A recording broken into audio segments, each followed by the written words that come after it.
So, in Malaysia, the first thing I learned is if I've got to be part of this community, I have to learn to love soccer. And the first thing they do to you is they try to get you on board their team. So they kept bombarding this message to me, week after week, so much so they'd send me a free t-shirt, right? And before I knew it, I became a Liverpool fan. Now, look at the irony. They play such terrible soccer. They lose to the worst of teams, right? And despite all that, man, I continue to be a fan. No matter what happens, they play this video. For every problem in the world, there is this video. So then I started looking at it, and that is when my good friend from Ncell, who is the CEO there, he said, Manoj, we are looking at customer experience the wrong way. We should not have customers. We should have fans. Because they say that in UK, 5% of people change their religion once in a lifetime. But a fan never changes his team. The players come and go, you never change their team. Right? So how do you go about building a fan following for your company? And is it possible? Right? So then we said, okay, so let's look at what does a fan do differently from a customer, right? They do what my friend did, send me that WhatsApp message. They advocate the brand, right? They consider themselves part of this community, just like you guys. I think this is the best community. I have not seen any other industry group so passionate about the subject of customer experience. They recommend without any expectation of reward. Right? They even tolerate subpar performance. iPhone, the phone is almost 8 months outdated. iPhone 10. And yet we go and pay double the price, right? And I'll tell you another statistic, go and follow Apple on Twitter. They have not done a single tweet, yet they have 1.5 million followers. Not a single tweet, right?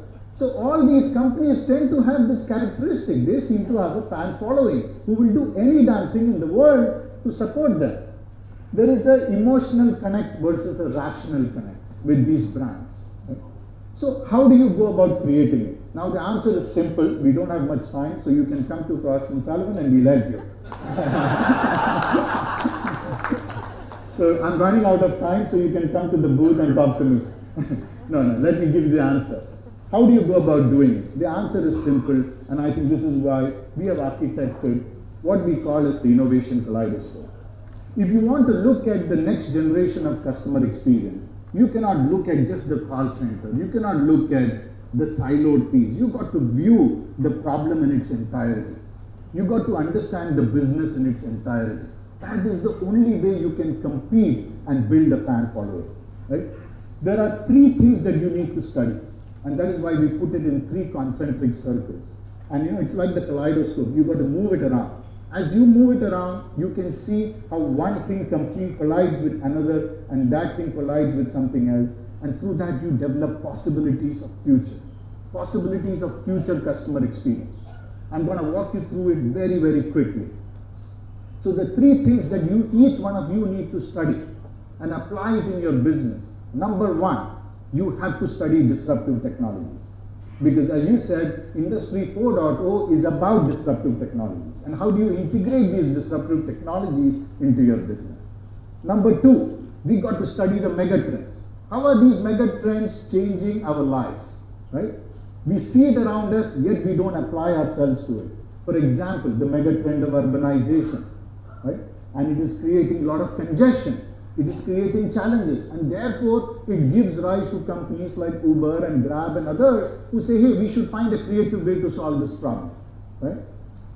And the third one is the convergence of industries, because every industry that we are in is changing. They are converging with each other. So if we say that, oh, I'm being in retail, we are in the wrong industry, because Amazon is not just a retail company. They are an integration of so many different companies. Amazon's latest strategy is to play in the automotive industry. Their latest strategy is I want to play in the financial services industry. Right? So what kind of a company are they? So we need to study the convergence of these industries. I'll quickly